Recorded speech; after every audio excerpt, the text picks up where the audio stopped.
মালয়েশিয়ায় বিএসইউএম এর উদ্যোগে অনুষ্ঠিত হয়েছে ইফতার মাহফিল। রাজধানী কুয়ালালামপুরের হোটেল জি টাওয়ারে হয় এই আয়োজন।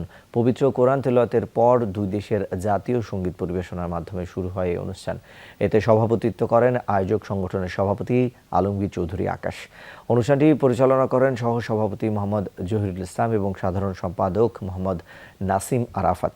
প্রধান অতিথি ছিলেন ইসলামিক ইউনিভার্সিটি মালয়েশিয়ার dean professor doctor Shukran Abdur Rahman এবং আহমেদ ফাউজি। প্রধান বক্তা ছিলেন অধ্যাপক ডক্টর মোহাম্মদ মুহিউদ্দিন মাহি। বিশেষ অতিথি ছিলেন professor doctor Abul Bashar, Suraiya Nahar, doctor Fazlul Haque, Rabiul Islam, Mohammad Amir ও মোশাররফ হোসেন। এছাড়া আন্তর্জাতিক ইসলামিক ইউনিভার্সিটি মালয়েশিয়ায় অধ্যয়নরত বাংলাদেশি কয়েকজন শিক্ষার্থীকে সম্মাননা প্রদান করা হয়।